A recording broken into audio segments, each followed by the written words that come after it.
Well, Senator Ted Kennedy Jr. probably doesn't need an introduction amongst this crowd, but I'm going to do it anyway. He is the Deputy Majority Leader. He's the Chair of the Environment Committee, and he is the Vice Chair of the Public Health. He's also a member of two other committees, the Finance, Revenue, and Bonding, and also Transportation. Ted Kennedy is our neighbor. He is a graduate of Yale School of Forestry and Environment and received his law degree from the University of Connecticut School of Law. And he's lived in Brantford for over 17 years. And although I've always turned to Senator Kennedy for environmental issues, I recently learned that he is a healthcare attorney. And of course, we know that he is a lifelong advocate for people with disabilities. And we thank him for being so passionate about both of these issues. And please help me welcome Senator Ted Kennedy Jr. Thank you. Thank you, Terry.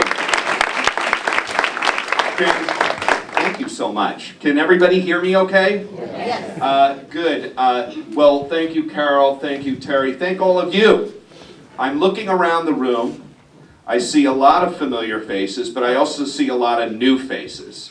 And that's terrific, because there's never been we're in a moment, at a real inflection point in our country's history where we need to get active and we need to get involved. And that's what's happening in the basement of churches all across the United States. This is part of a national movement, and it's so great to be a part of that movement. And I'm really pleased and honored to be offered an opportunity to address you all. We're also being covered by GCTV, who will air this for the many, many people who will be watching, who couldn't be here this morning, but it's so amazing to see such a terrific crowd. Before I get going, and I've been asked to address what's going on nationally in terms of environmental policy, as well as what's happening here in Connecticut, and some of the specific action steps that I think people in this room can take to really make a difference. I'm talking about in the next 2 or 3 weeks while we're still in session. Our session ends on June 7th, and I'll be talking about a series of bills and legislative initiatives that people who are interested in environmental policy should really know about.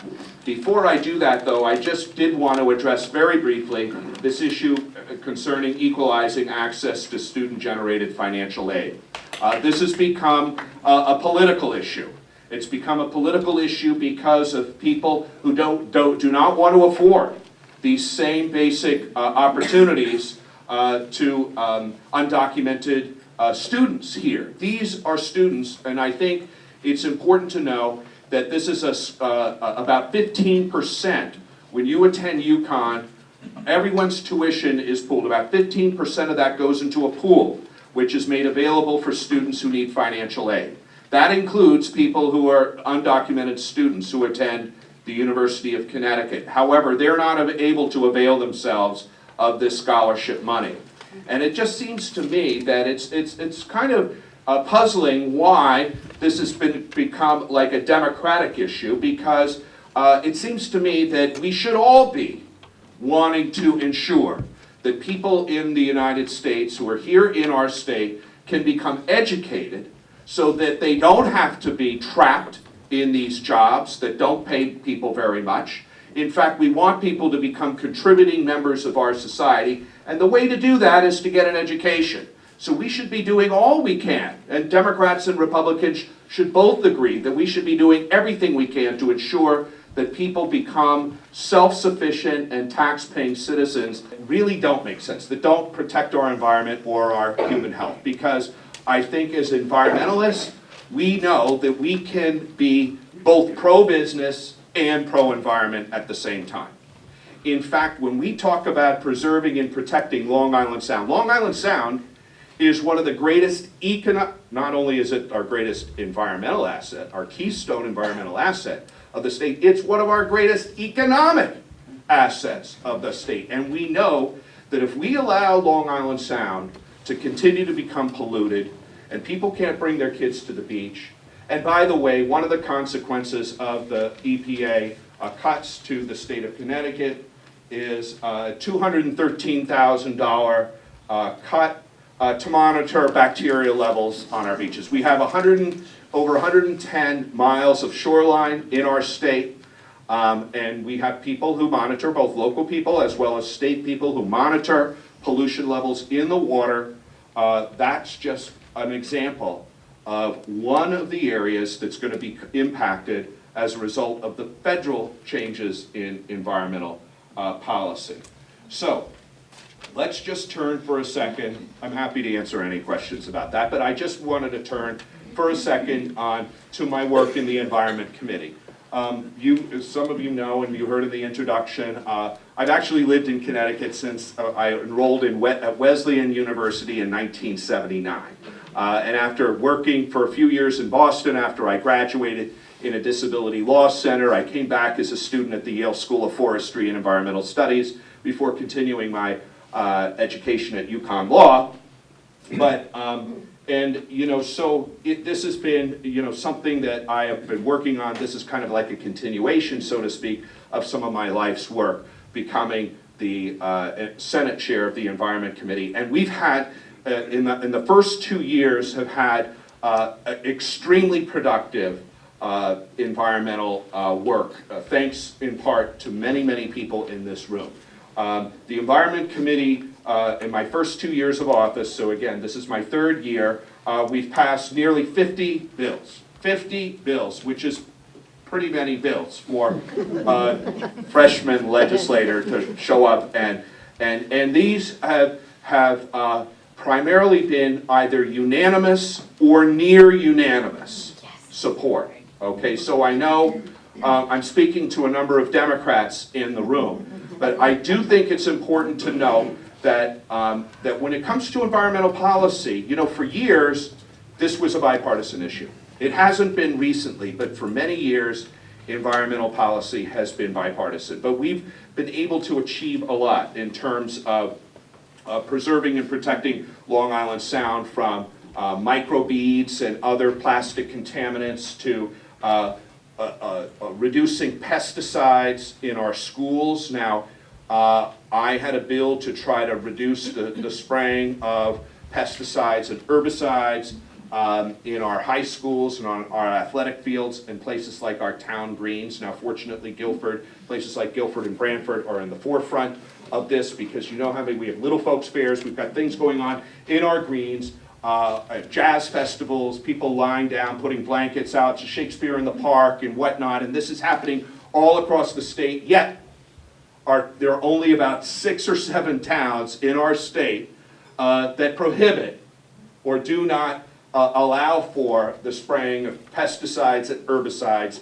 on the grass in their town greens. So anyway, the next best thing to a prohibition is notification, okay? Because what we did is we changed the law 2 years ago in terms of spraying pesticides in our schools. We turned it into a parental notification law. Now it's required that it's posted on the website of the Board of Education and the school what the pest management plan is, and now people are more informed. I'm working on a bill right now I had a bill earlier this year to try to prohibit the use of herbicides, toxic herbicides, products like glyphosate and other types of products, roadside spraying in our state. Our Department of Transportation sprays on the side of the roads for what they call needed weed control, but I got a lot of pushback, a big fiscal note, and now we've changed that into a notification provision. Okay, I tried to water the thing down to just prohibit the spraying in public watershed supply areas, or only as a last resort. But this is the type of pushback that we're getting. We're faced with very powerful interest in the agrochemical industry and other industries who are pushing. And the one thing to know about, and I'll just make this point now, we live in a little state, right? We're only like 3.5 million people. But what we're doing here is it gets the attention nationally, okay? So when we pass, like we did, the strongest microbeads law. These are the little plastic things that are added to shampoos and toothpaste and stuff. Go down into the drain and out into Long Island Sound. When we passed that, that was actually, the federal government actually took the Connecticut legislation that we passed and made it a federal law, okay? So the action today is really happening at the state level. It's happening at the state level. It's not happening in Washington, D.C. And that's been the case for probably like the last 5 or 10 years, where there's been political gridlock in Washington, D.C., and so much progress, whether you're talking about banning the box, or marriage equality, or a whole host of environmental issues. All of these issues are originating at the state level. We took up fracking legislation, for example, most recently. These are things that are happening on a state-by-state level. And so when we propose, and I propose, these types of measures, people just aren't worried about the 3.5 million people in Connecticut. These businesses are worried about what may happen if this issue actually catches fire and then goes from state to state to state. Do you see what I'm saying? Because just like other states follow what happens in Connecticut, we follow the types of legislation that goes on in other states. And we piggyback on good reforms that have taken place. So anyway, I ask you to follow. I'm going to be giving a number of bill numbers as you, and invite you, if these are things that are of interest to you, to please make this part of your calling campaign. When you, of course, I just mentioned the 818 bill. That will now be headed to the House of Representatives, so they'll be voting on that. This is, again, the allowing polluters rewarding polluters who violate the law act. That's my name of the law. 754 is the number of alerting the public to what the Department of Transportation is doing with regard to pesticides. So although, and that is now, I've garnered Democratic and Republican support, and this is, again, would be notifying people about what kind of chemicals our state uses to spray. And when I talk about the roads, I don't mean just the highways. I'm talking about 146, I'm talking about Route 1, I'm talking about all the state roads, okay, that are, so it's not just the interstates, it's actually the state roads that cut through many parts of our district, okay? Route 77 and 79, those are state roads. We spray along those roads. Many people are on well water. These chemicals leach into our water, and we know that they cause harm. They're designed to. They're poison. That's what they are. Okay. We have some bills concerning the dramatic increase in the number of large utility solar installations on farms. Now, we're all for solar energy, right? We know that we have to diversify our electricity portfolio, and we've actually done a good job of that in Connecticut.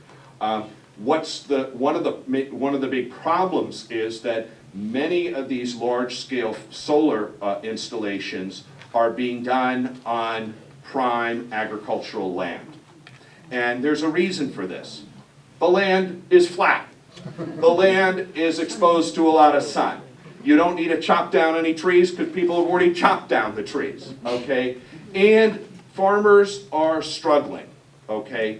And compared to other types of disturbed land where I would like to see more incentives to place these solar panels on things like landfills and brownfields and other things, we need to be very careful that we don't ruin our agricultural sector. We have a really proud, and for those of you who've lived in Guilford your whole lives, you know this is, it says it when you drive in. What does that little sign say? Proud agricultural community since 1639? 1639. So I'm not saying under no circumstances can you ever have solar panels on farms. I'm saying it needs to be done in a balanced way so we're not completely gobbling up our most prime farms into solar installations, large scarce. We need to help farmers diversify their revenue stream. I've been trying to save our state parks, okay?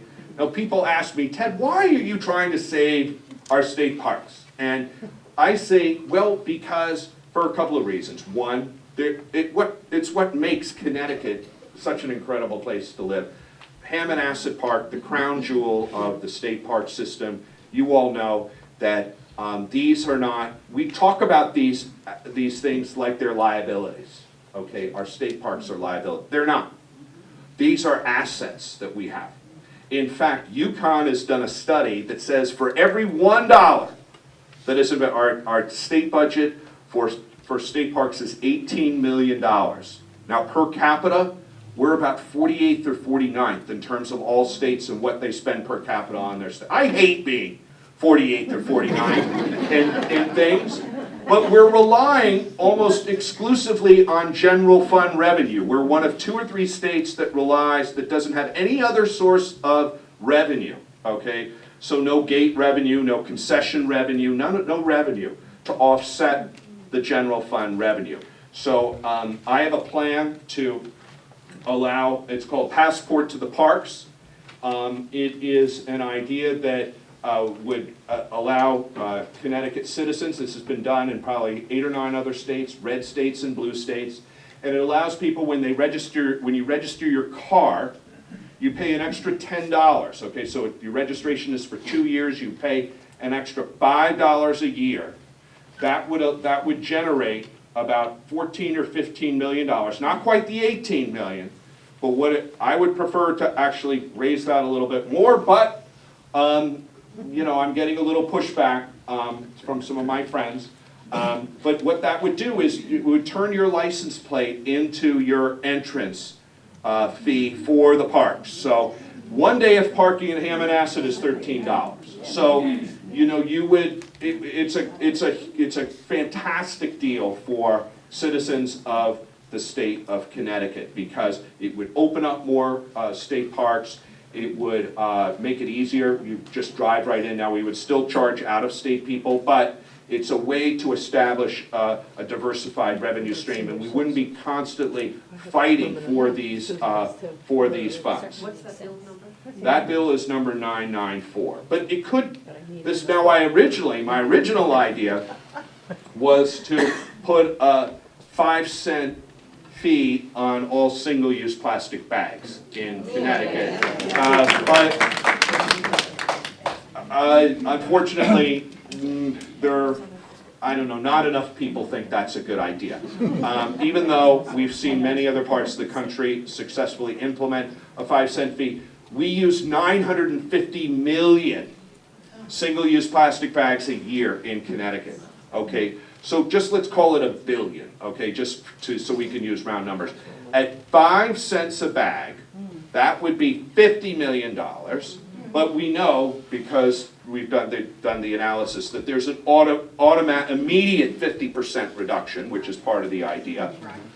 So that would drop it down to 25 million, and if you give the stores, which need to be compensated for this, for their reusable bags and their education, etc., if you give them a penny, and you carve out people on food assistance, receiving food, SNAP and other food assistance, it could conservatively raise between $15 and $20 million a year, while also accomplishing an important environmental benefit. And it really, if you think about it, if you use a reusable bag, it wouldn't cost you anything really. So anyway, these are the kinds of ideas that I'm trying to forward, and I think our state is broke enough that they should consider some of these ideas. Maybe they will at the last minute, but that is dead for now. What was the bill number for the utility solar installation? That's 943. Those of you who follow me on Facebook know or get my newsletter, you can sign up for my newsletter. I try to keep people informed about what I'm doing. I've been working to expand what are known as anaerobic digesters on farms. Now, this sounds crazy, okay, but we need people with crazy ideas, right? You know, and some of my ideas may be good ideas, some of my ideas may not be good ideas, okay? But we need people with ideas, okay? Do you see what I'm saying? We need people with ideas, and some of them may be good, some of them may be bad, but you know, we just can't sit back and listen to other people. We need to come up with these ourselves, and I've always tried to keep an open mind. You know, we can't just immediately attack somebody from coming up with an idea just because it may be a Republican that comes up with the idea or a Democrat that comes up with the idea. It's automatically a bad idea. We have to keep an open mind. But these anaerobic digesters, farm-based anaerobic digesters, would allow farmers. We have about 111 registered dairy farmers in our state, and they create an enormous amount of pollution, animal waste pollution. And this cow manure goes into our groundwater. They're stored in these gigantic pools that leaches into our rivers and streams and goes into Long Island Sound. This would be a way to allow them to put the cow manure in an anaerobic digestion and generate methane. And methane is a gas that evaporates right now from every dairy farm. Huge amount of methane going into the atmosphere, and you know methane is really, really bad in terms of its contribution to global warming. So it would allow people to capture that methane and turn it into electrical generation. It's being done in Vermont, in Pennsylvania, and my idea is to help farmers, again, diversify their revenue source, clean up the water, and save our planet from global warming. It's you know, no, it's a good idea. It is a good idea, and we do have some food-based anaerobic digesters, which we do need to, because you can make energy from food waste, which we should be doing. And we only have one anaerobic digester right now operating in the state of Connecticut because we have no permitting pathway for anaerobic digesters. If you want to open up an anaerobic digester in Connecticut, you have to use the same permitting pathway as you used in one of these huge waste to energy facilities. Okay, so we don't have it takes somebody, you know, over to this one anaerobic digester it took them 4 or 5 years to develop this. That's ridiculous. We need to speed that process up, and anyone who wants to do this, we should make that. I'll just take a quick question, or maybe. I hear. What's the bill number? Well, it's 999 is my cow power bill. I call it my cow power bill. I'm going to take off my jacket here because I'm getting all ginned up. Oh, I guess I can. Can you still?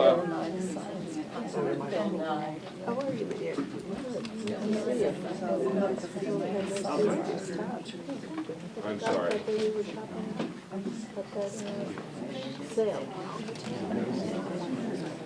I just have a couple more things and then we'll open it up. Questions? I'm working on a bill to ban coal tar sealants. Do you know what coal tar is? It's material that you put in the cracks in the road. It's highly toxic, bad for the environment, and we're trying to ban that in the state of Connecticut. That's bill number 5884. I've got this other crazy idea, okay, to make Connecticut, make Long Island Sound the national center in kelp as a biofuel. Now, you know, it's as many of us know, when you buy a home heating oil in Connecticut, okay, there's a certain blend. It's up to about 20%, I'm told, by some home heating oil trucks companies, and that's biofuel. That's currently in the form of, it can be ethanol, which is corn-based, or it can be even the oil that is used to cook McDonald's French fries. There's all kinds of oil that is used to blend in with the diesel fuel that's used to heat your home. So kelp is it's a seaweed, and it's being grown all across Europe, as well as in Catalina Island. Long Island Sound is developing their own kelp farming activities because not only is there a huge market for this as a food source. Kelp is the new kale, I'm told, okay? But it's actually an incredible source of biofuel where it can be turned into a product. They make jet fuel out of it in Europe right now, okay? Kelp that grows, and it also it's called what's called a bioextractor. It takes bad things out of the water, so it cleans the water, rids the water of nitrogen and other types of bad things that are in Long Island Sound. It grows during the winter time when other agricultural products are not growing. And it doesn't require any fertilizer or anything like that. So, so I think this is a good idea because it can clean. We have the leading expert on kelp as a bioextractor. They're doing it in the East River in New York right now, and they've measured how much pollutants that are being taken up by the kelp, and so it can, again, turn it into biofuel and create jobs in Long Island Sound and clean our water at the same time. Those are the types of things I like to do. So I'm working on that issue. I talked about the fracking waste. We have a couple of initiatives. I'll make this quick because I know we want to leave some time. Regarding tree cutting, we've cut about 600,000 trees in Connecticut over the last several years. We've really gone overboard. A lot of our utility, since our superstorms, has, look, we know we can't have trees rubbing up against, power lines and the like. I'm not talking about that. I'm just talking about really the clear cutting of a lot of old trees in a lot of historic areas.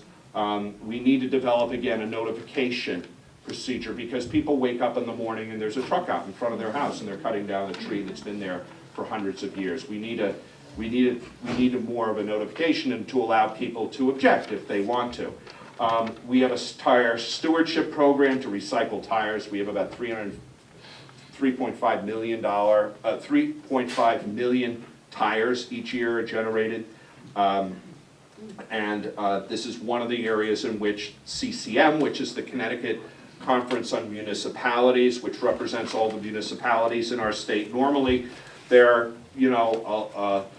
they question some of the different ideas that I have, but this is an idea they love because what happens is when you push these costs onto the consumer, onto the municipality for cleanup, it drives up the costs of taxpayers, et cetera, and so just what they've seen, like with mattresses and others, it helps offset it. Otherwise, the towns are paying to clean up all these tires, and they don't want to do that. I have a drought bill, but I just want to end here. I see it's already 11 o'clock. I'm really sorry for talking so long, but as you can see, I want to give you a sense of the wide kind of scope of the different types of issues that we look at. And I mentioned a few bill numbers in the hope that if there's something that is really of interest to you, you can call me and other legislators. But maybe, do we have time for maybe 5 questions? You're the one who's time limited, not us. Yes, so actually, a couple of things, since at the very start you spoke about registering people to vote. Yeah. We actually have a bunch of voter registration cards up here. Each of the action team leaders has them also. What we're hoping people will do is those who are already registered to vote, take one, put it in your pocketbook. This is a suggestion of Julie Lewin, who said, you know what, just carry them around with you and register people to vote as you come across people who are not registered. We're talking about putting them out at Festival of Arts and Ideas, and so any places that we might be able to have a table and set them up, if folks are willing to help with that, it's going to be great. Okay, questions, but because we're being filmed, I'm going to ask you to not shout out your questions. I am going to hand you a microphone. So I'm going to ask you to just patiently wait for it. Hi. Back to the education bill that you meant, the tuition bill. Yes. So you mentioned that it only is a month requirement in Connecticut for a student to get in-state tuition. Yes. Is that consistent with other states' residency requirement? And in your discussions, is there any consideration amongst you to lengthen that? So. I don't, to be honest with you, I don't know what the residency requirements are for other states. It seems short. It does seem short, but But there's no, we're not discussing lengthening. we're not discussing that's not an issue that we're discussing, to lengthen the residency requirement. That may be something we should discuss, but that's not being discussed right now. Yes, Diane. Hi. Thank you, I'm Diane Fryer, I'm from Milford, Connecticut. I'm not that smart, I can read your name. Name tag. Very good, yeah. Thank you. My question is, you know, I live in Milford, we're right on the shoreline, over on the other side of the river, and I have heard about this national push for oil exploration in the Atlantic off the eastern seaboard, which would affect Connecticut, Massachusetts, Rhode Island, up the line. What do you know about that? Can you speak to I do not know the most recent developments to open up oil exploration off the, you know, outer continental shelf off of the New England coast. I know it's been an issue for years. I can't say, I don't want to misspeak, so I don't know where that stands in terms of whether or not we're going to open up leasing to oil drilling there. I don't know the answer to that question, but it's a good question. Just a practical matter, when we make the calls to these representatives, would it be a sensible thing to say, I'm calling about 818, I'm calling about HB 7000, I'm calling about this, I'm calling about that, or do we make 10 separate calls? Well, I think it's better, it's better to always just focus your phone call on like a single bill, because otherwise if you're bombarding people with 10 different things. The reason I talk about all these is because I think, you know, if there's a particular issue that you're concerned about, you can pick and then decide, you know, which one of these bills that you really want to, you know, advocate for. I think people are better advocates if we're involved in something that, you know, you really care about, right? So there's plenty of things to care about right now as a country. And so I think people are, you know, are most engaged in things that you can look. Also, there's a website, the Connecticut League of Conservation Voters. They track and analyze a lot of the bills that we are passing. Things change on a daily basis now. So that's another website that you may want to look at, the Connecticut League of Conservation Voters, that will give you a list of some of the bills that we're talking about. So I can take maybe a couple more questions, and then I actually have to speak to an environmental group in New Haven at 11:30, so I will have to just make a quick exit from here in just a few minutes. I apologize for that. Hi, Ted. That's just dazzling. I mean, I'm just amazed. The dazzling initiatives is wonderful. And I understand that, you know, some of the best bills pass like 5 minutes before the session deadline. But have any of these bills passed one chamber yet? Yes, several of these. I won't get into all of them. For example, the fracking bill passed the House. It is pending in the Senate. What's the number on that? The fracking bill is 6329. So you know that they need to pass both chambers, so some start off in the Senate, move to the House, etc. The drought bill is in the Senate. So some of these, you know, if you go on to the CGA, they actually have a great bill tracking service. You're aware of that, and you can keep track on a daily basis of where these bills are, because they do change. And you're right, we take up a lot of bills. So a lot of times people argue, but it's done by consensus. And by the way, about 90% of all the bills we do in the General Assembly, in the Senate, okay, are unanimous, okay, unanimous. Wow. So it's, you know, we try to, and what I try to do is in the Environment Committee is work out all the kinks of a bill before it gets to the floor. So by the time it gets to the floor, it's already been negotiated and agreed to, do you see, because then it passes very quickly. The bills that get into trouble are the things that have not been fully socialized and distributed, and input has been. So I work very hard. In fact, I work in the summer when I'm not like in session.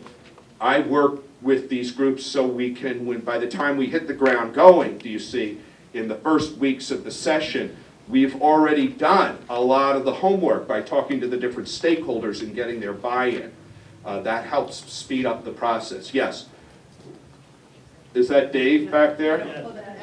Oh, I'm sorry. We have just maybe two more time, and then I'm sorry, I do have to go. I really apologize for that. I've taken up too much of your time. But you can invite me back. Will you invite me back sometime?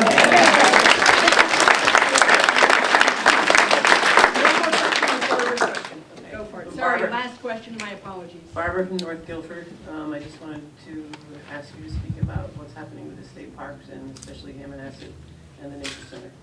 Well, I just spoke about a minute ago, I will be in the Hammonasset. The Friends of Hammonasset is having an event tonight at Meigs Point. We've seen a dramatic cut in our state parks because we rely so much on general fund revenue. When there's a budget problem, the parks are the first to be cut. Some people consider parks kind of a frivolous expenditure. And so we need to make sure that people really understand that these are not, again, liabilities. These are actually, again, the UConn study said that our parks are actual economic generators for our state. So you need to call, other members of the General Assembly and let them know that, this is a bad idea just from an economic development perspective, it's a bad idea. And So, we really have to let Senator Kennedy go, and I do apologize for unanswered questions, but let's give him a round of applause.